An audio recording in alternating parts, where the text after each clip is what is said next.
Greetings and welcome to a Monday edition of the Shotgun Start. It is January 27th. Andy, how we doing? Brendan, I'm doing great. You know, it's nothing like my wife saying, it's a Sunday morning. It's 8 a.m. on a Sunday. What are you? I'm like, well, it's work. It's work. Gotta get out there. Saturday night finish. I think you're traveling today. We're going to Ball Frogs, Jupiter, Links. So, yeah. Traveling tomorrow, your time. Tomorrow, my time. Yeah. I mean, the price you pay for the best granola in the world is sometimes you got to get a red-eye flight. You know, the cost and benefits. I'm dealing with remorse right now. When I booked the flight, the first class upgrade was $200. Oh, I was like, oh, I'll just use I got those points that you can upgrade with. I'll just use my points. Yeah. Now I'm sweating bullets. There's 2 open seats. I'm number 2 on the upgrade list. You know, just wait. Red eye. That's a big deal. Waiting for somebody to pop ahead of me and maybe Stricken and coach when that guy. Yeah, that's funny. It's the game we play here. You know, the dance you do. Yeah. So we're squeezing. I mean, the whole greetings and welcome. It's Monday, January. Like this becomes more farcical. It feels like as we do these on YouTube. But the Saturday finish live. Saturday finish permits an early Sunday recording ahead of the football. This is, as PJ called it, this is the real America's pregame show. I don't know. Makes me laugh. Well, you know, I think a slightly smaller audience than those, as the Farmers did, I would imagine. CBS, what do you think the disparity is between Saturday night ratings and Sunday night ratings on CBS? Not this weekend. I don't think it won't be that, but that big. Harris English, Andrew Novak, and Sam Stevens duking it out. To me, it's probably what is going to bring in a bunch of the TikTok generation of golf fans. Let's start positive. I think there's some messiness that we'll probably have to address. I mean, I'm positive. I know. Actually I'm not saying you're not. Pretty compelling golf tournament. I'm excited. Yeah. Well, I mean, I don't know. I think we have to. We can't talk out of both sides of our mouth, and I feel like people talk out of people hate the birdie fest, and then when you have like a hold on to your just hang on for dear life, par out. You know, people complain about that. So it's I don't know. I don't know anymore what people want. I'm a known Tory hater, but I thought it played really well this week. It was like pretty fun to watch. Yeah. It wasn't maybe it wasn't sexy for the broadcast or the headlines or the podcast the next day, but it did play fine. And that's where I would, I guess, lean positive. Almost go to Rory, we're all this on this together line. Like, I kind of get where you're going. Like, they play every week, okay? There is now scrutiny on every hour of coverage, like scrutiny in one form or fashion of another. It should be social media. It could be idiots like us. It could be articles. It could be, partners that now have a profit, about investment. There's just scrutiny. And they play every week, and not every week's going to be a banger. It's been, I would say, another pretty screeching slow start to the year, like it was last year. And nobody's played. Yeah. I mean, this felt like it was. They need a good one at Pebble, I would say. But I thought it was fine. We're gonna holler probably about some of the stuff that wasn't fine. I have a little bit of why it was messy. But it was fine. Harris English is a class player. He's a class player, class human. It seems like very popular in the locker room, at least at Sea Island. All the boys were tweeting about how happy they were for him. He just looks like an old school pro. He had like the V-neck, whatever, lavender sweater that was a little too big. Kind of just looked like straight out of like a mid-90s pro. And a real player. He's won 5 times. Go ahead. You know what I was thinking about while I was watching yesterday? Is like we talk about like guys that could hustle people at the range, like at the local muni. Like if Harris English rolls up on the first tee and nobody knows who they are, and they see him take one golf swing, they're like, "No, I'm not betting that guy." like literal. Like he's tall. He's he's been doing it for 15 years. He won KFT or whatever it would have been then as an AM. Like he's been a high level player for a while. Like, no, is he a generationally great player? No. No. But is he a bona fide? I mean, we're going to say he's going to be a bona fide tour player for literally 20 years, which is like in its own an extraordinary feat.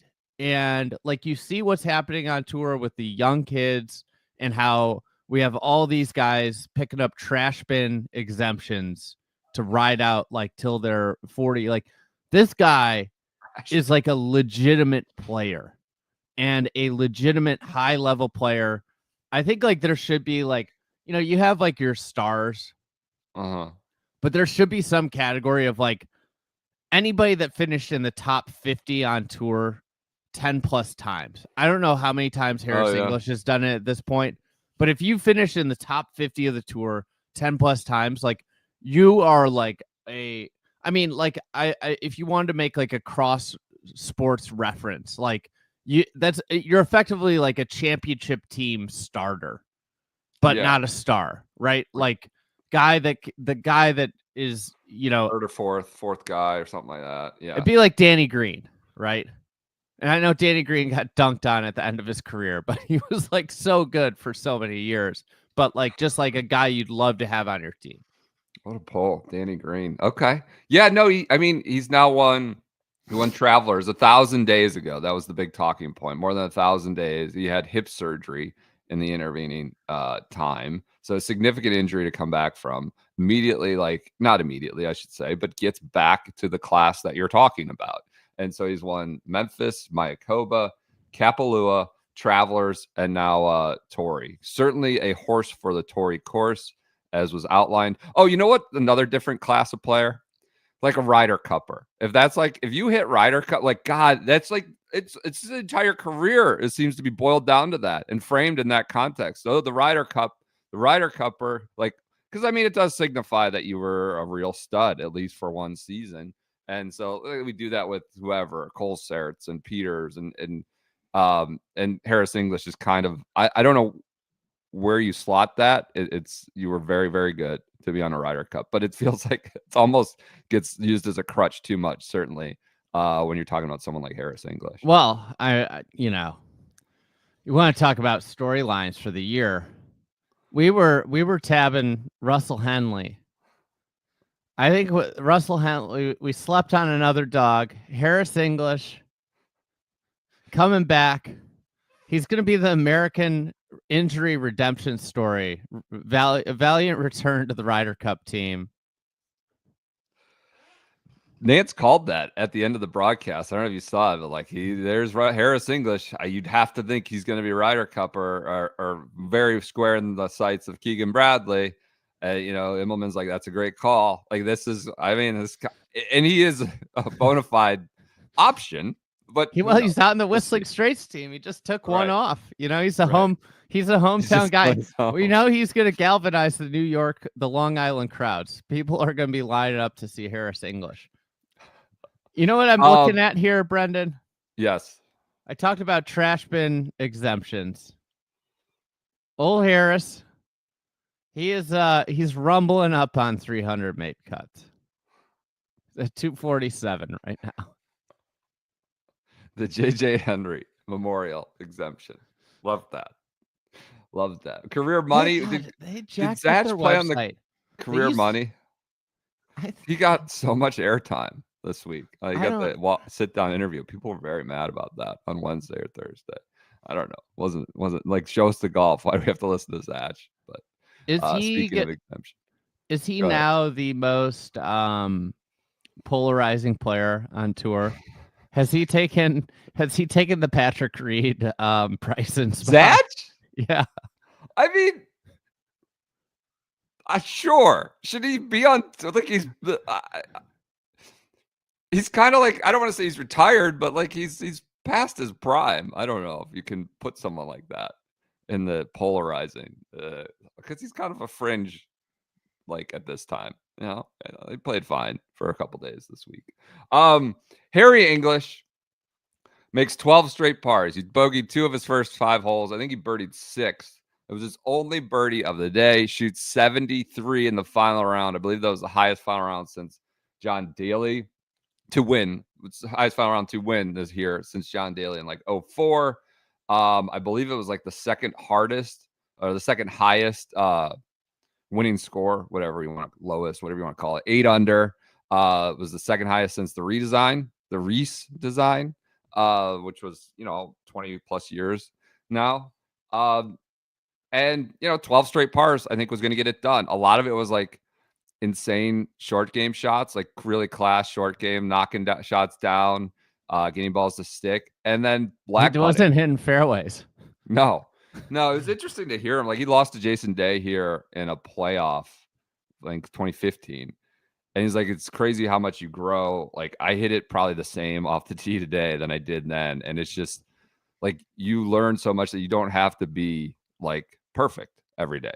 And I've learned how to get around here and I drove it as shitty today as I did then. He didn't curse, but like, you just acquire this less pressure or less. And you saw some of that with like Potgieter, Thagala, Ludwig, like those guys got nuked. And maybe experience here plays a big difference in knowing you don't got to be perfect. I got to call out a great call where everybody likes to get on announcers when they make bad predictions. Right at the start of the telecast, Immelman, Trevor is like, I think -8's going to get it done. Like, with the course conditions, with the way the wind is, this is a hard golf course. If you could get to 8, you probably are going to win, is what he says right at the beginning of the broadcast. And sure enough, like right on the button, 8 under wins. And it was like hard. Like, I think like what Harris said, like about being perfect, and from like just a viewer standpoint, I think like this is the thing that you like about tough conditions. But like when it's a birdie fest, when 28 under, it feels like you have to be kind of perfect, right? Yeah, like you have to make so many, you have to have the gas down, make so many birdies. I think like the conditions were so hard. The wind, I think, the last few holes downwind were playing relatively gettable, but when you had shots, like I just thought like a perfect example of this type of golf. And listen, like Torrey Pines, not my favorite course. I'm fine with a PGA Tour event being there. It's an above average PGA Tour venue. It's and like one of the things that's neat about it is it can, I mean, not as much as it used to be able to. It can put like mid and long irons into players' hands, but we can get to like how far everybody seems to hit it now. It's kind of insane. I think like a great reminder is like 13 was a 3-shot hole yesterday. And that was it is a par 5.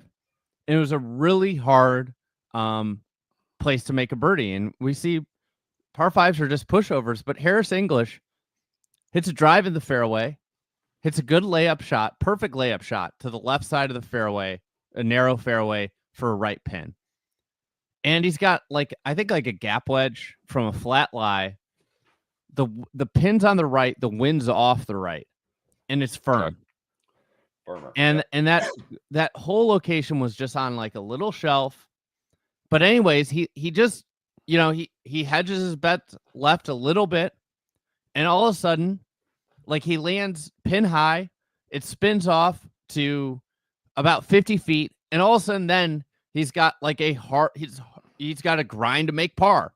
And I know like people are dogging like it wasn't fun to watch, but this was literally like the first time, and maybe, we'll see how the conditions are when they come back in 2 weeks or 3 weeks. But this is probably, until we get to Bay Hill, the only time we're going to see where like par is a good score. Bay Hill, we'll see what PGA Tour Championship Management does to Honda this year, or Cognizant. Yeah. But like where par is a good score, and it felt more like a major than your run-of-the-mill PGA Tour setup. And I appreciated that. It was fun to see these guys grind. One thing I thought was weird, and I got to, how about like some of these guys withdrawing because they didn't want to play the course twice in 3 weeks? It was too hard. Was the storyline? It's too hard of a setup. Was that articulated? Yes, that was what they were saying on the broadcast. It's like it's too demanding of a test to play. Like what the hell is wrong with these guys? That's weird. That's weird. I mean, it's the $9 million purse. Kind of a weaker field. We see how much it's going to mean to be like top 50. I'd go get your points. I don't know. If you're in the field, play, right? Go get your points, get your money. I think like these starts end up mattering more and more. Getting reps, opportunities to accrue points are going to matter more and more, to the point where you can't just play 10 times and you're going to be top 125 without a hustle. So yeah, that's why is it too hard? Why is it too hard? Not to mention, we're going to decide to come back here in a couple weeks and play against Scotty, Rory, versus, I could go play against Andrew Novak and Sam Stevens. Yeah. It looks like those guys are going to be in the field in a couple weeks too. But like the spectrum of player is like bypassing playing against the guys that like are not world beaters. What'd you make of them announcing that on Friday, late Friday, the Genesis? I can't go back and forth. Like, so we heard, I had this for news. We heard this like, basically, I think Rick Gaiman had it last week, right? Like last Sunday or weekend, that it was coming to Torrey. I was just wondering, like, are they deferring to the sponsor? Like, do you nuke the whole sponsor and all the ticket purchases and any interest if you say, oh, we're going to be back with better players and a bigger purse in a month? Like, that's not real. I mean, for the market, I guess I appreciate that they didn't do it Sunday morning after it was over. Some father and son in San Diego are thinking about going on Saturday, and they get notice like, well, I can go in 3 weeks to something that might be better. But it's not really a fan forward thought, right? For the local market, just like, hey, if we're going to be back, tell them. Don't, but you're deferring to farmers to like make sure you don't like really overrun their week. I will say, the thing is like Farmers is vacating after this year? Next year, 26. Next year. If you're going to do it to one sponsor, you do it to somebody leaving. Obviously, you don't want a bad blood, but yeah, I don't think it's. But I kind of get it. Yeah. I mean, it's awesome for like diehard San Diego fans, the San Diego golf fans. Tigers again, probably, maybe. I don't know. Looking at like the California weather forecast, it's good for golf fans too. We would have seen like probably a spicy Riv, but we'll get a spicy Torrey second time in a row. I think like hopefully it blows like it blew like the wind blew this week, because like you see like the only thing that can stop these guys now is wind and firm conditions.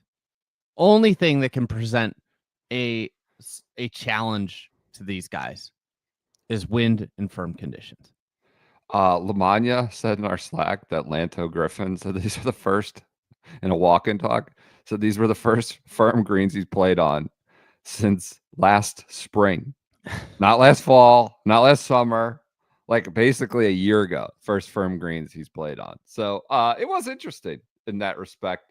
Other people who factored, Sam Stevens 68 is like a nutty round, with the water ball on 18. In the water. Yeah, hit it in the water, then almost hold out for birdie, made his par. Same with Harris, like a great par, and that's what he said. Like my experience around here is like really good, and like the lag putting, it was stress free. Like I was just putting it to 40 feet and then I'm getting my tap in off of that 40 feet left. And that's what got it done. 12 pars. That's how you make 12 straight pars. Like for the TikTok golf fan, there weren't a ton of highlights, but I have to say Harris English's lag putting was insane. Like even down to 18, like this is like it. I was just thinking about like how hard. Like it wasn't that hard. It wasn't that hard of a putt. It wasn't, but at the same time, like inside your body, like all you're thinking about is like, I have to just like hit this close. Like that was like just circumstantially a really hard putt to leave just dead, right? There's a lot of slope around that whole location. And he just hits it to like this, Yep. like just to like 3-4 inches to like a place where like anybody's going to be comfortable making the putt.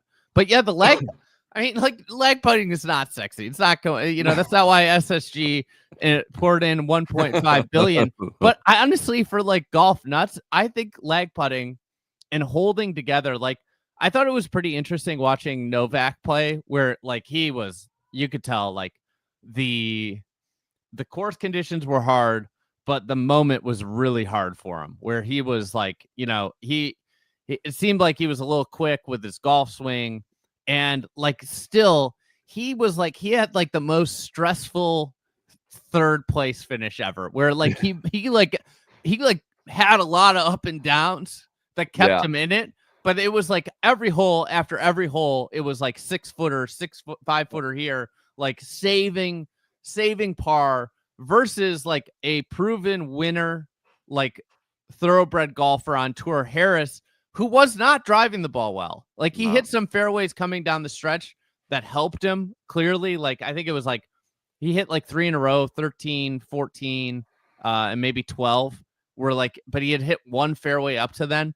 But like at the same time, Harris's like his lag putting just made it so much easier for him around there than Novak was making it for himself.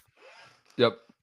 So it goes English, Stevens, Novak. Stevens with the Mayo Man now. They got that called out. The Chipmunk getting a broadcast shout out. So maybe that's, but two like bona fide, I want to say like mini tour wanderers, right? And now they got some. I mean, can we hold off on mini tour wanderers? Like, I think this is doing like a disservice to people like Jim Herman, who wandered about till they're like, Sam Stevens is 28. He's younger. I got it. Like what? How long was he wandering the mini tours if he's 28 and he's been on tour for 3 years? I think in this modern moment where college kids and high school kids are coming in to be, to take a few years is like getting to the wandering threshold. Like that's just how we are right now in professional golf with PGA Tour U and things like that. I don't know. I think it's being reframed a bit, but yeah, he's not in the Herman category. Just because like somebody played 2 years on a mini tour doesn't make him a wanderer. I just want the record to show. Makes for good tweets. It does make for a good storytelling. You won't believe how far he's come. But like so many people, like Jordan Spieth was effectively a flag stick getting in the way away from going down to the mini tours. What? The deer, the flag stick got in the way. Oh my God. Okay. He had no status. All right. He might have been playing on the All-Pro Tour in Texas. For a minute. I don't think that was going to happen. Then would we have labeled him a mini tour wanderer if he spent 3 months down there? No, I wouldn't. How old's Andrew Novak? Does he meet your status? I was offended by the characterizations of Sam Stevens as like this mini tour legend. And I looked up his age and I'm like, he's 28 and he's been on tour for 3 years. Like that seems like a pretty quick rise to the tour, considering you have to play a year on the Corn Ferry Tour. So you were 24 on the Corn Ferry Tour if we do the math back. That's not wandering at all. He's like a pros. One of the guys that the pros talk about a lot too, like a guy they like to watch. I was going to ask you. I have this written down. What? Who has a better year? So I think you could make an argument that this was the best finish in the top 5 for 3 of the guys in their career. Okay. Novak's best finish, other than this, was a second at Butterfield. I think this was a much better finish than that, right? Yes. Sam Stevens' best finish was a second at the Valero Texas Open. So this is probably better. Given TPC San Antonio versus Torrey blowing firm. Okay. I think this was better than that. So yeah, and then the third, Chris Ventura, best finish ever as a pro in the top 4. So my question was going to be, I'm kidding. Yeah, wanderer, the All-American, Oklahoma State All-American, wandering about the mini tours. What's your question? I mean, Chris Ventura, the longtime landlord. It's good to see the landlord finally getting enough time to work on his game. You know, Victor Hovland was, asking him about the plumbing and can you fix this light? Patch this drywall for me. What's going on here? Long time renter Vic Hovland finally gets out, and the landlord Chris. Maybe that should be his nickname, the landlord. The landlord. Okay. Chris Ventura finally gets enough time to play. Who has the best year between those three? They're off to the best start they've ever had in their career. Who has the best year? I think one of them. Honestly, I think one of them probably gets into designated events next year, signature events next year. I would guess Sam Stevens is what I would go with of the three. Ventura has the most pedigree, I suppose you would say, but I think Sam Stevens has shown an ability to really, I don't know if it's second or runner-ups, but to be there in the top 20s, 25s. So. I think I go Sam Stevens too. The thing that caught my attention as watching it was Sam Stevens had about the same number into 18 as Pock Eater. Guy 7-iron, right? Yeah. He was short. That was a crazy 7-iron. I mean, yeah. 200 cover. I know it was downwind, but 200 cover, you're pulling 7-iron there. They called it on the broadcast, like a good strike, wrong club. Yeah, that would be my pick. Is Sam Stevens. We got Potgieter just blowing out to sea, and that were opportunities for that. Ludwig, who I guess was sick, got nuked. Sahith was, I think, did he shoot in the 80s yesterday? He was not great either. How about Chrome Dome? Sneds making an appearance on the board and then just backing up real quick. Saw that. Let me just, Thigala shot 80 yesterday. Just dropped 37 cool spots down the leaderboard. What'd you make of the wind delay? On would that have been Friday, Thursday at this point? I think it's Thursday. It was right after we recorded.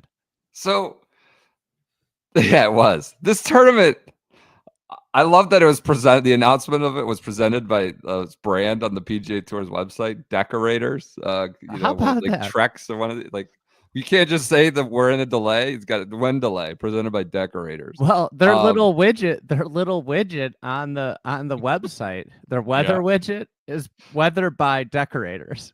Oh, okay. All right. Composite deck material. It withstands the wind and the rain. Smart sales pitch. Well, anytime we have weather, we're gonna bring you up. I didn't know about Decorators. Now I know about Decorators. Yeah, I know about like Trex or something. I think is the other one. What did I make of the wind delay? It was expected, right? This is kind of what you get from the tour. It speaks to the green speeds needing to be faster because they hit it too far. We got, Pock Eaters just nuking the ball every time. We got to stop saying, he has just a wedge. Like, yeah, we like with incredulity. Like he hit 455 on the first hole, his driver pitching wedge. He hit a pitching wedge, and that's like a no-brainer. So, yeah, he carried the bunker at 350 or 336. And I know it's downwind. He just, the bunkers on the right are basically, I think that hole works pretty well. And he just flies it over and has this little flip wedge in. And that's he's on the upper echelon, right, of speed and big boy blast. But that's kind of what the tour, we got an email, just a listener email. This is from Connor. He goes, usually I'm a fellow record and watch later guy because the tour has no respect for time and attention of its fans. We'll get to that. But today it just turned into time to see Potgieter tee off on 17.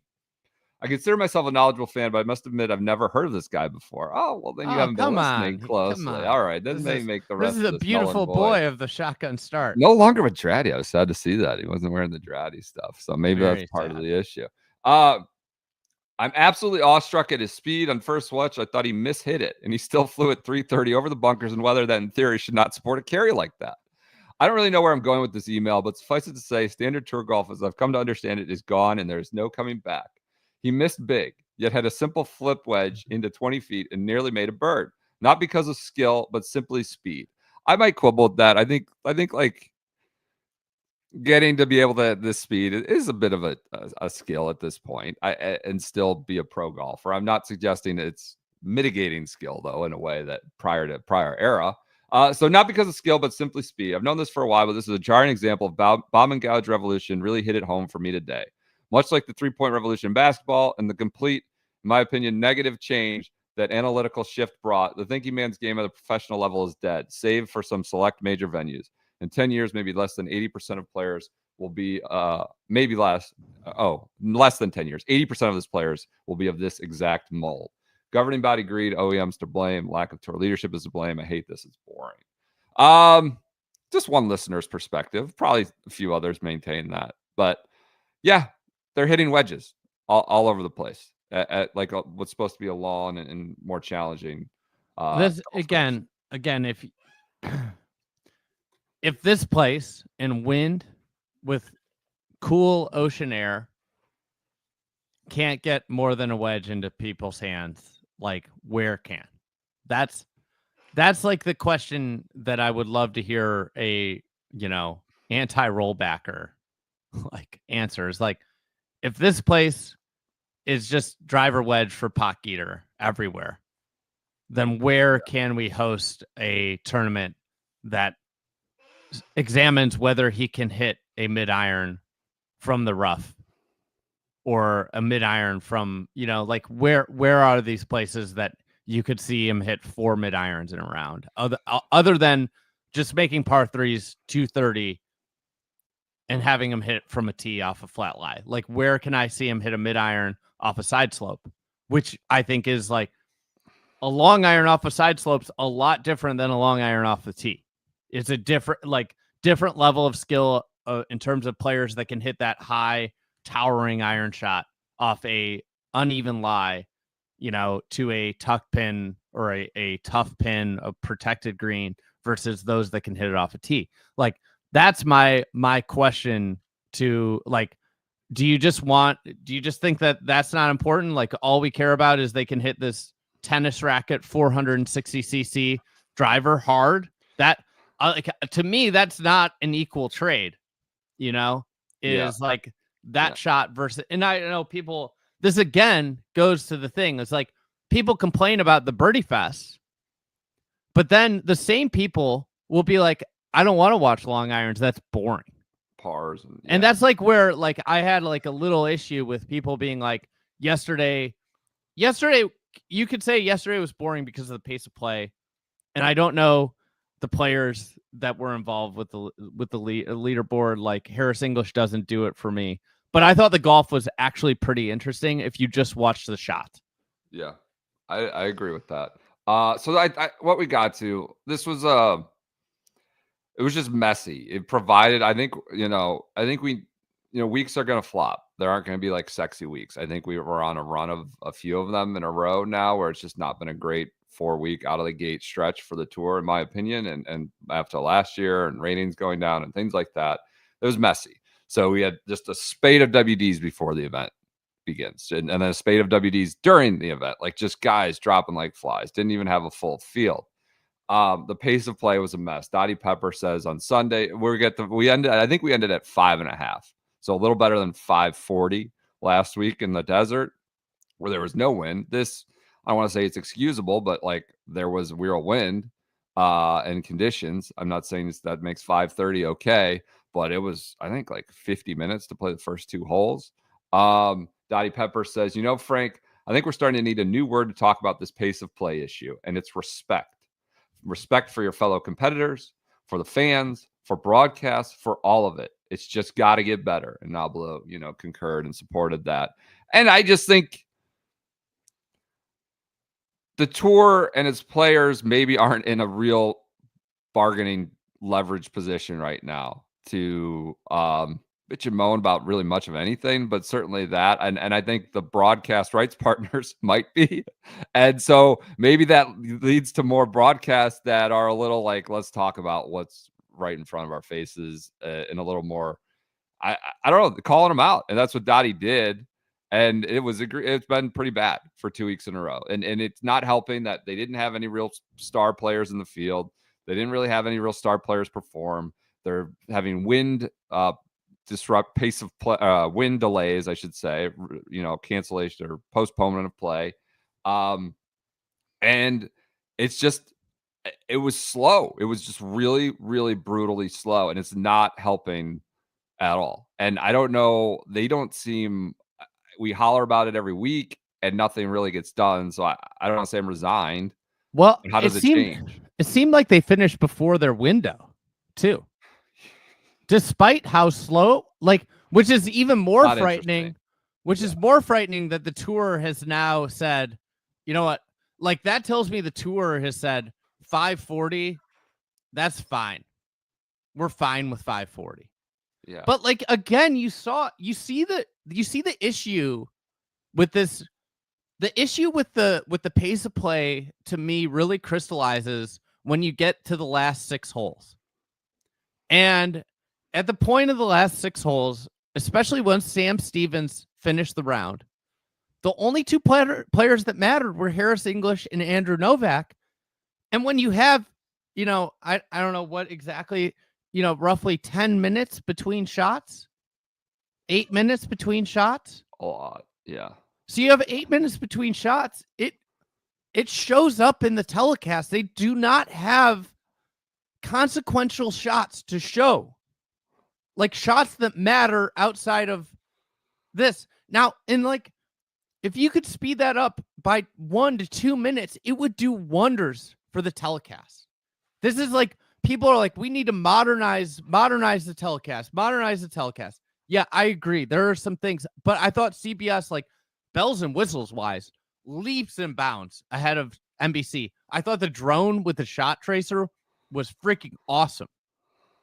But the reality is if guys are hitting if there's 2 guys on the course and they hit a consequential shot every 7 minutes, 2 guys that matter, how do you build something compelling around that? It's hard. It's think about other sports that would ever encounter this. This is not something that they encounter. Yeah, you make rules changes, you implement it, you fix it from one year to the next. NFL is we're going heavy into more replay assist next year. We're already on it. We're changing the kickoff. It's such an obvious issue that doesn't, it's a member-run organization. It doesn't seem like there's any movement on it. The ratings for American Express, the 540 slog the week before, I thought it was 220. It's dropped by 56% to 232,000 viewers. I guess to watch Septic Tank. There was NFL opposition. It was kind of a blowout. It's not just slow play, but God, that's a third of TGL's worst ratings, which was the New York one, the last one. They're getting. I'm not saying it's a 1-to-1 comparison, but that's pretty bad. And this was a messy week. I feel like a lot of people are going to get on and help us or expect us to talk about disaster, catastrophe. This is so bad. And it was, I thought the golf was interesting. The winner's a class winner, but it was messy. Let's be fair. It was a really sloppy week with just WDs and some unserious shit going on. That should be improved. Now we go to a pro-am. I don't think the pace of play is going to get super rapid, even with just 75 or however many guys, 80 guys in the field. I just had a flashback to being in the Cisco hospitality tent with the wind off the ocean on 17, and just the amateurs not even be able to get it within 30 yards of the green. What do you think of the wind delay? Just whatever. This is where we're at in pro golf. The green speed's got to be too fast. It can't abide wind when you get too much wind. Well, I just think we're at a lot of things. We're at I think we're at a moment in pro golf. What do you want it to be? And I think, to be completely honest, what I want it to be, and maybe some listeners of this podcast want it to be, is probably not going to win. But I did a podcast with Davis Love III and this week, and Scott Sherman, and he was talking about how they have to have 2% grade max on greens in pinnable space because they want green speed so high. And Davis, like, to his credit, is like, what are you like? We couldn't, if that's the barrier for the tour, we can't host anything anywhere. Like, none of the major championships abide by this. And, to me, like, we're going to flatter and flatter greens. And Torrey, like, I think Torrey probably has some greens that have like they do have some greens with considerable slope. But like, if you want the speeds to be something, then the conditions that you can play in get smaller, like they shrink. And we've seen this year over year. Like, so to me, like the most reasonable organization is the R&A with green speeds and slope. Like, yeah, you see, I mean, the one wind delay that we've seen at the Open years ago was in like a 60-mile-an-hour wind, Yep. And it's because the green speeds are slower. I would prioritize slope to speed all day. You also might see pace of play pick up if the greens were ratcheted down a little. And I want to be clear, like, people are like, oh, fast greens are harder. Sure, like, you could probably leave more putts dead around the hole, more lag putts dead around the hole. But I will say I am unequivocally certain that more slope and slower speeds make 8-footers and 10-footers and 6-footers way more difficult, because you have to marry line and pace much more, because you might have a putt that's outside the hole, and you have to make a really good stroke because you have to hit the putt solid. Otherwise, you're toast. The wind delay did lead to one of my favorite moments of the year. Unfortunately for Adam Svensson, when they had to blow the horn for darkness, the end of play. I mean, they blew it right as this is a putt to make the cut, make or miss the cut. I mean, the putter is right at the back of coming as he takes it back. Like, right as he's coming through, and he misses. I think it was the high side. It was awful. Like, just total buzzer beater deal for him. Can I ask you a question? Highly amusing as it kicked in on the backswing. Go ahead. Would you say that Adam Svensson got jammed, or did he jam himself? No, he got jammed. Like, he got jammed. I don't know. The horn guy can't know where everybody is, but I thought they do kind of coordinate that. I don't know. Was he on the 18th green or the 9th? I forget. I think it was 18. If you're on the 18, I feel like that should be a safe sanctity spot. Like, that's where the horn guy. Well, he could have been anywhere, because it was end of play, right? It could have been like 7th hole, right? Do you know what I mean? They were calling it for darkness. I'm not sure where it was, but yes, it was highly amusing. Just a messy week on the tour. I don't know, messy week. Hopefully Pebbles, maybe an improvement. And shout out to Hayden Sprinter, did get off the alt list. I mean, everybody and their mother got off the alternate list. He was, I think, higher up, but gets a top 5. I think it was finished. Cashing in. He's doing well. On the DP World Tour, Alejandro. Hold on. I got one other thing here. Yeah, what do you got? How about Clanton and Koiven being tied in PGA Tour U points? They have the same amount. Doesn't that seem a little ridiculous given what Clanton's done the last year? I know Koiven's a stud. He won the Western Am. I'm not trying to like besmirch his accomplishments, but Luke Clanton's been like a revelation on the PGA Tour.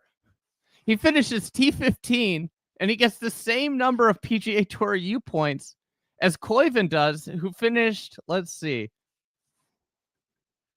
I think he finished like 50th or something. 50, yeah, in like near the bottom of the page. Made the cut, 56. He made the cut, finished 56. Wait, they got the same number of points? So you get one PGA Tour U point for making a cut. There's no you could finish second or DFL in the made cut. For top 5. I think there's stuff for like top 5. There's a little bump. Well, but anyways. Yeah. 15. I don't know. They're different accomplishments for sure. But also like, how are they tied? How do they have the same number of points? I mean, they How just is went this and took the possible? books on that like 2 weeks ago. They changed all the points up to give them more, and yeah, they ended up. What did they both have? Like 17 total points or something like that. I thought 18 it was now. okay. All right. They're both. It seems like they will both finish the year with Get that like sergeant exemption where you just get Yeah. the number of points. You don't have to be a senior or whatever it is. Okay. Yeah, good call out. That's good. You're very perceptive. You're on top of the PGA Tour U point system. 15th is not the same as 56th. Understandable. All right, on the DP World Tour, Alejandro Del Rey won the Russell Kayma Championship. I don't have much more to add about this. He won by a lot, or won by 4, beat the Bullet, Marcus Armitage. David Puig wins, comes third at 15, so he's a full 7 shots back at the lead. The Sailor, Jason Scrivener, is 4th. Mean Joe Dean got 5th. But yeah, this was Alejandro Del Rey. I think it was his 70th DP World Tour start. Researched him a bit. God, he is like a microwave, man. He's either missing the cut or finishing like 7th, 10th, 3rd, just up and down. But he gets a W Hey, over in the PJ, Middle East. what happened with our game within the game? Who won the game within the game? Armitage, No, Shinholt. it was Sterny, Coetzee, and Yeah. All right, I'll pull it up right now. They all just MC? Like, what are we gonna? They were like 2 of them were Big right Shot on Bob. the line. Big Shot Bob made the cut. Yeah. Dick Sterney, 71-73. Not There you bad. go. Oh, Big Shot Bob wins. There we go. He's the Carl only Garcia one. missed the cut too. the lanky Swede. Love it. Also, gambling podcast update. We want to be fair with our touting. Yeah. How do we do this week, PJ? Pendy solo 7th. Pendy top 10. There you go. You're hot. PJ's hot. Red hot. Anybody listening to PJ is cashing checks right now. I don't Dietrich know. I got a wouldn't go that 15th. far, but 15th. He's in the Comcast Business Tour top 10, Thomas Dietrich now. He's got a 15th. So I think Dayman had a rough Sunday. Really 32. cooked me on Sunday. 76, shot 76 for a 32. Bad bookend rounds. Did you see he had a sweater on of note? A lot of content around the sweater that he was wearing, the quarter zip. So well, the sweater and the pants earlier in the week. Malbon gets interviewed about it. Can I just throw something out there? Is Malbon edgy anymore? Everybody's wearing it. I heard like everybody at the PGA show is wearing it. And at the point when you become a staple of a PGA show outfitting, are you edgy anymore? Is this? No, you're playing the stadium shows now. You're selling out like Taylor Swift, right? Selling out the stadiums. Yeah, maybe that's the case. One I like other the thing. sweater. I thought the sweater was nice. Sweater's great. I thought the sweater was nice. I thought it was good. I wasn't a critique of it. I'm at the point where is Malbon's brand? Are they? They are not. No, I think they're in now. Widely accepted. I think they're just in. This is like the old hoodie debate, where people are everybody's yelling. Who's yelling? Find me people that are yelling. I think there's just a lot of attention. I don't know that it's all yelling or critique. There's just a lot of attention on a lot of this stuff.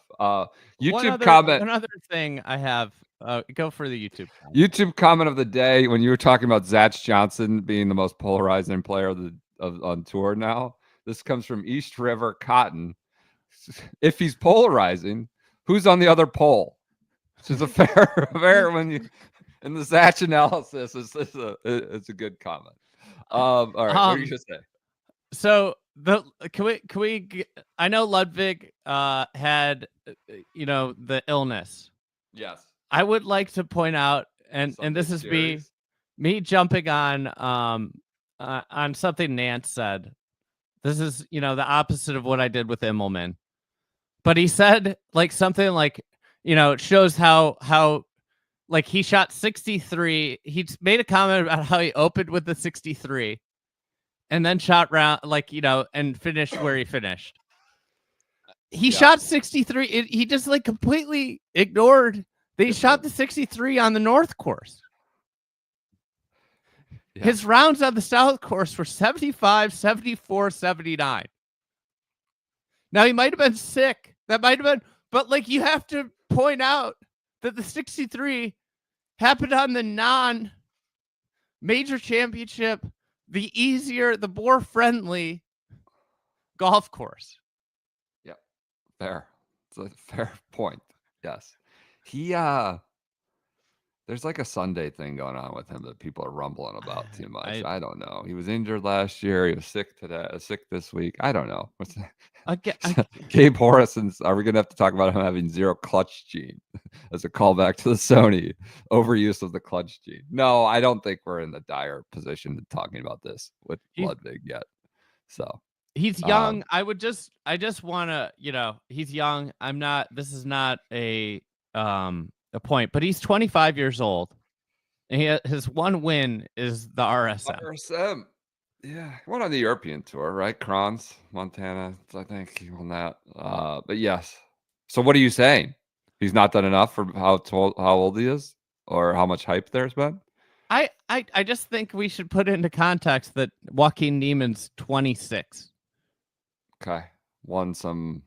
What WG? He's won some primo events. Let's see how many wins he has. Didn't he win? Joaquin Niemann's 26, and he has 15 professional wins.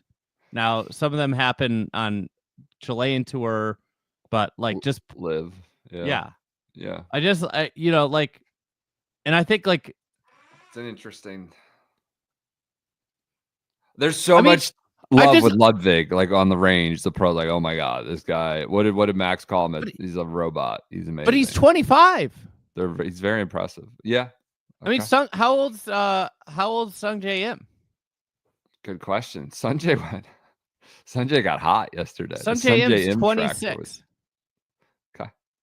How much different? Whose career? If you just look at their career right now, whose career is better? Age, ages matter. Sounds like a Caleb Williams fan trying to talk himself into Jaden Daniels being older and having to watch him today. No, I'm kidding. I'm messing with you. Yeah, it matters. It matters. We lose sight of that a little bit. Tom Kim, this is not a Tom Kim podcast. He's won what, 3 times? Tom Kim's 22. He's 3 years younger than Ludwig. Yeah. Now, I don't think he has necessarily the same upside. No.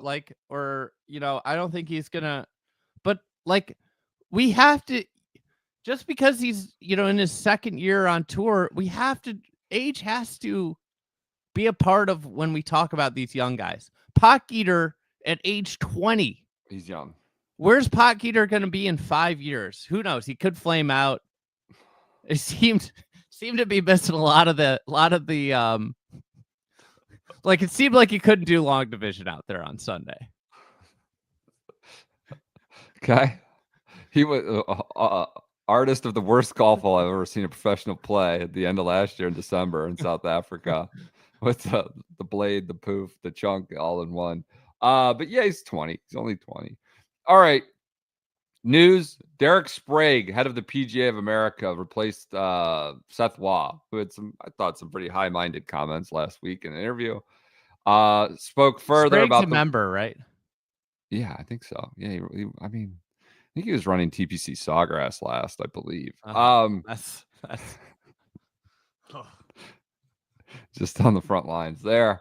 But so we went pretty hard on rollback, maybe getting to put a pin in it. But he spoke to Golf Digest. I think it was Mike Stakura, and just I want to put a point, outright lies, some really asinine stuff. I don't think we need to. I don't know that we should provide platform for some of this, trying to launder some of this stuff. But we have our statement that we said we are against the rollback. And then I guess I just happened to be the first one that verbalized it. He said it during the merchandise show. So that's our position, and it's getting stronger now as we get closer. He said he wasn't involved, but I can tell you from what I heard that there hasn't been a lot of discussion. To my knowledge, we haven't had a lot of dialogue on it. We really want to have a seat at the table because we're a key component in the golf ecosystem. I would agree with the latter part, but I don't know that they're a key component on this subject, right? Who the hell cares what the PGA of America thinks about governance, quite honestly? I obviously they should have a little bit of input, but I just sit down. You don't have a chance. I think the PGA of America is, I've voiced this many times, critically important, maybe as important as any of them. Club pros get kind of a short deal. There's bad actors in some of them. There's 30,000 of them, but I think club pros are kind of like some of the real like heroes of this game, like having a place. But what do they? I don't know that they should have any input on this subject, any weigh in on this. The club pros, PGA will just abide by it, right? I mean, it doesn't really impact them that bad. I know they'll say, well, they're going to be checking balls on the first tee. Are they checking that now? Are they checking clubs for conforming? I just deal with it. Well, I would just also point out that this problem wouldn't be a problem unless, one of the biggest contributors to Club Pro's pension plan, Titleist, didn't throw a huge stink about bifurcation. Like these are all the bad actors are causing the problems for the bad actors. There's a clear, easy solution. Bifurcation. It's so like, how much more fun would Torrey have been to watch if the pros were playing a spinny golf ball that went 30 yards shorter yesterday? Aldridge Potgeier wouldn't have just been able to sail 17 bunker that's like clearly there to prohibit someone from playing right. To say they weren't involved in the discussion or had no seat is like just a lie. Like, I don't even know that they should have one on this discussion, but their main beef of, pros are going to have to check balls. Guess what? That was created by your buddy Titleist. Said my point is, I think it's time to just hit the pause button. Again, this is coming in like 2 years for pros, I think 3 years for AMs. Again, bifurcation was there. They killed it. It was killed by OEMs, and specifically one that you've mentioned. My point is, I think it's just time to hit the pause button. Bring the leaders together with the governing. We've done this for 25 fucking years. Bring the leaders of the governing bodies and get us all around the table. What problem are we trying to solve? And let's solve it. So this is just delay. Put a pause button. We need to work together collaboratively. That's my style. Bring people together, and I want to have my hands on the wheel on the process. How did you go from A to Z? Just a lot of metaphors. Hands on the wheel, A to Z, just this gobbledygook. He's just bullshitting. I've been in these meetings in the past. I think there's a lot of things they've missed because they don't understand the role of the PGA professional. Everybody's been involved in this for decades now. This is bullshit to say we need to push pause. It's also not happening next week, but clearly there has been a sweeping sort of undercurrent to push back on something that's been out there for a while now. It seems to be trending in a negative direction if you are for some sort of regulation on where the madness, on where we've gone. And I think it's ridiculous that some of these Monahan needs to speak on it. Clearly, he's probably more in line listening to his members. He needs to speak on it. Listening to the members who have stipulations in their contract, Titleist, about their contract being void if a rollback happens. Like, this is just this all stems from one company putting not one company, maybe more than one company. But companies such as Acushnet putting their thumb on the scale in multiple ways to prohibit governance in a sport that is growing out past its footprint at every level. This is not just a professional golf issue. There are huge issues at municipal golf courses when somebody rolls up and can hit the ball 380 yards. So he said, I don't know one recreational golfer that wants to hit it shorter. Okay, that's why bifurcation was on the table, Derek. Hey, and Titleist. I'm raising my hand.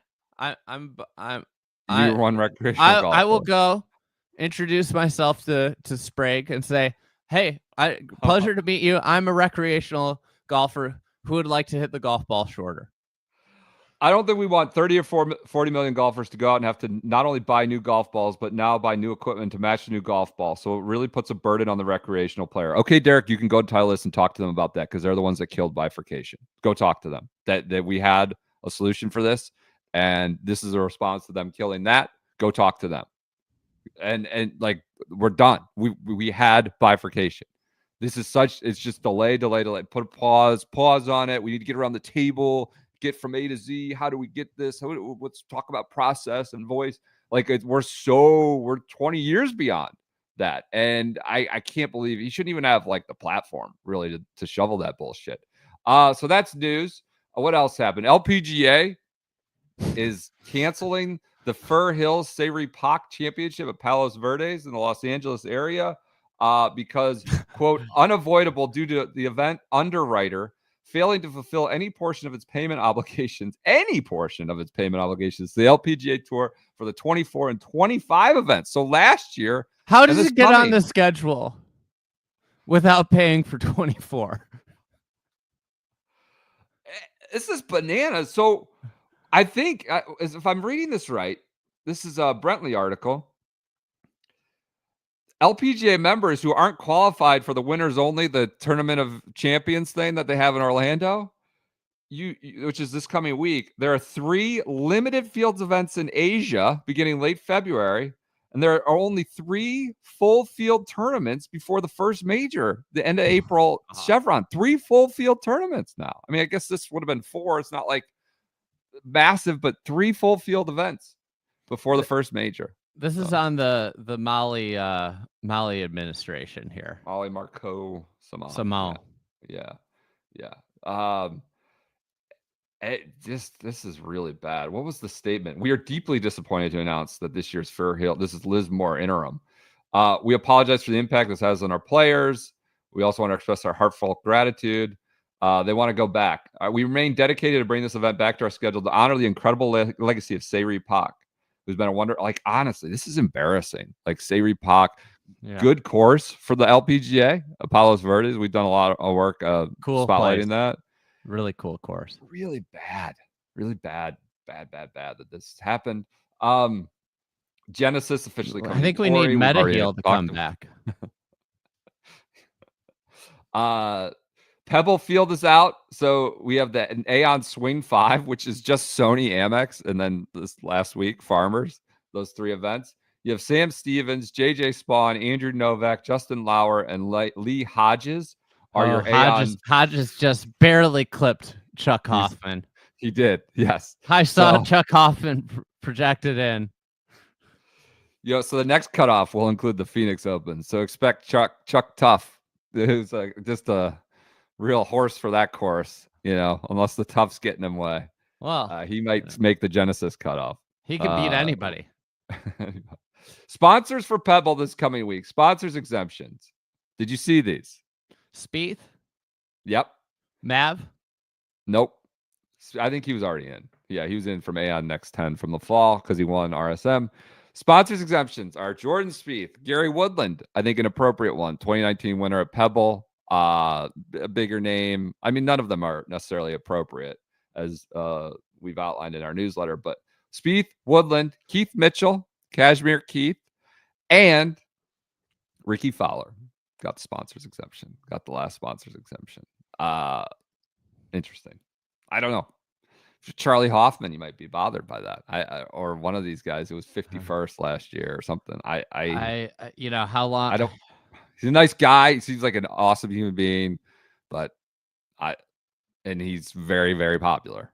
He got a sponsors exemption. I don't know. That's sort of been the Ricky discourse for a long time around him. I mean, he got a sponsors exemption into the PGA a couple of years ago. Kiowa, maybe? No, or more recently than that. Maybe Oak Hill. Okay. I can't remember, but I mean, this guy gets sponsors exemptions into majors despite never having won a major. Jumped over guys in the OWGR, which they're supposed to go down the So, do you think Cam Davis will again be highlighted at the Open this year as not being in, despite being top 50 in the OWGR? Possible. I don't know if anybody's been more jammed by Pro Golf System than Cam Davis. He didn't make the President's Cup team last year somehow. He got screwed for that. Keeps getting screwed on the Open. Last but not least, TGL lineups are out for tomorrow in news. I gotta apologize. My scoop was wrong. People did jam you on that. Well, I think Max got hurt, so they had to go deep into the bench. Maybe that is it. Okay, so we have Tiger, Kisner, and Tom Kim, who you said was coming off the bench. Can I for Rory Bradley Scott. Early trash talk. What's it say about your Jupe Links squad that they're fielding a team and a 49-year-old that's had like 25, maybe more surgeries to his body is going to have the highest ball speed on the starting lineup? Yeah. It's a fair point. Like Kisner and Kim, I'd say are the modern archetype. I mean, so I'm just gonna put this out there. Hopefully somebody ships it to Matt Berry. There should be like a resounding talking point on every hole that has like a lot. I was looking at the holes. There are a lot of holes with like this way or that way, and Jupe Links is gonna have to go the conservative way every time. Yeah. Like, and it starts right out of the gates. Like, I think they've got like a 3-way hole, and Rory's going to be able to go up the middle on it, and Tiger's going to probably have to go a different direction. But with Kisner and Tom Kim, they're going to have to go like super conservative every turn. We'll be there. There's a little bit more, a lot of content out there right now on the simulator they're using too. Maybe PJ. Yes, sir. I'm hearing your boy might be there. We might get the Keegan Noah Khan. Wow. This is overwhelming. I'm glad I have 24 hours until I land to kind of take this all in and figure out my plan of attack here. So is Noah Khan going to be there? We think maybe you could do a solo performance just for PJ. behind the SoFi Center. If he just does season of the six. Brett until my friends get home. Boy, that Sticks song really is a sad one. I sent a text to our little group chain this weekend. Noah Khan came on my radio as I was making a late night trip to the CVS to get some kids medicine.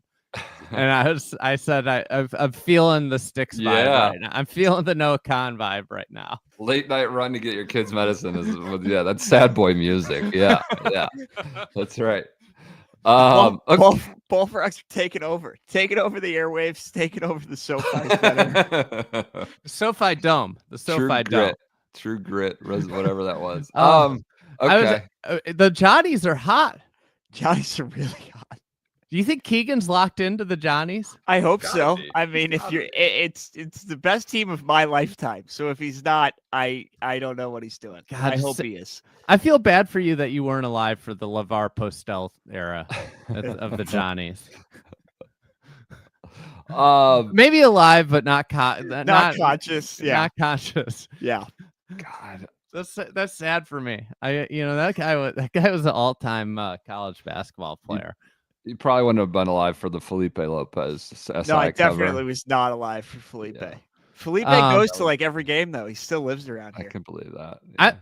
If you get to talk to Keegan in depth, are you going to be disappointed if you can't get into the nitty gritty of like your 8th man off the bench and what he's given the Johnnies? I don't think I'll be disappointed. No, I really am. I'm trying to recruit him for the UConn game. That's really my big point. Danny Hurley. Do you think he could intimidate Hurley? Danny Hurley talking about he's the best. Don't turn your back. Don't turn your back on me. I'm the best coach in college basketball. You think Keegan could say, "Listen, I'm a Ryder Cup captain"? I was gonna say it's probably gonna be close to 50-50, I would imagine. So of the 15,000 people there, 75. The UConn people, if they boo Keegan Bradley, they're booing America. So I think we're in a good spot there. If you get Keegan in the corner, who's the most preposterous name you would float to him as for Ryder Cup consideration? Who would you want to throw out there? Just someone DB straight vibing. Run back. Tom Hoagie. Eric Cole. Something just got to throw somebody. Jadon Blake. You got to be on the spot and ready. Like I think you need to really look into. Russ Cochran nearly made a cut last year.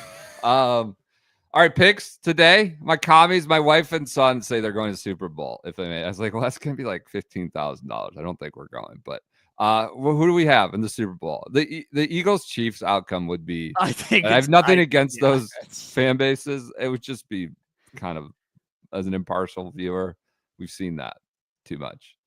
But think is that's that the where way it's going? That's the way we're going, I think. Unfortunately. Okay. I'll just go Bills commies just to be God. a contrarian here. That would be wild. I do Price of think tickets would be substantial if that's the case. It's unfortunate. I'm really rooting for the Chiefs. I don't want the Bills You to are? have anything. Oh my god. I'm the rooting Jets thing? commies Chiefs, and then the other two.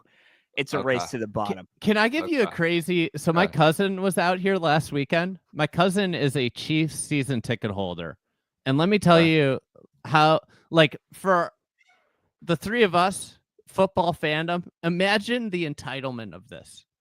I'm like, wait, like, Yeah.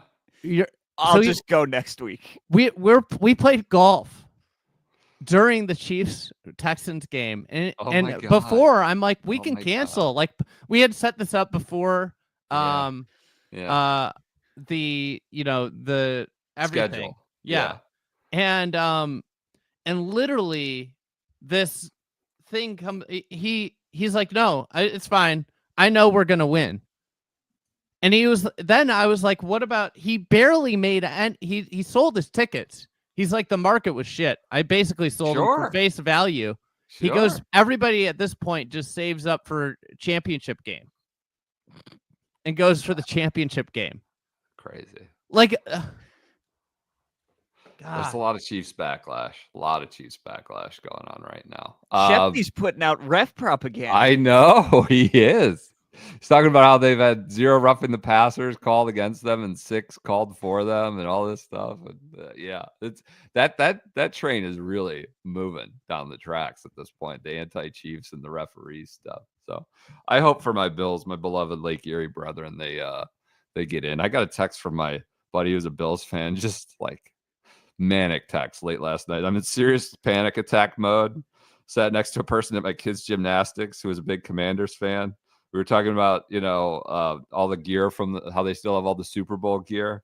We're going to go to a bar together and watch it. I'm abandoning my family to go watch it because I can't watch it with my family. I'm watching random videos of Luke Russert talking about watching the game with his dad. I think I'm in the right zone of where I should be right now. It's going to be great. It's like, he didn't sound like he's in a good zone. I feel for my Bills fans, but we'll see what happens. I think it's going to end up Eagles. Josh Allen's a stud. Just think he's I just think he's a force of nature. You think if they lose, he'll play Pebble? Where are we at on that? Is the Am Field secured? I don't know yet. They always add those guys. They do that all the time. Like when Brady would lose, Peyton, they would add him. They can do that. Bill Belichick would add him. If Aaron shows up, does Aaron have a comment on Aaron Glenn? I would love one. I would love to know where we're at. I don't think he's coming back. Get him out of there. All right, I got to run. I got a youth basketball game to coach. Everyone enjoy. I hope you go full court press. No pressing. Third grade. No pressing. No zone. Go full Hurley. Well, I run zone in the first half because you cannot play outside the arc. You cannot go out. So it's like, what are we doing? I just you got to pack it in anyways. So we play zone usually in the first half and then man in the second half. All right. That's it. Everyone enjoy your Sundays, Mondays. We will be back with you after consuming in person the TGL and talk about Pebble. We'll record Tuesday. I think Tuesday. All right. I think that'll be it. All right. Talk to you guys then.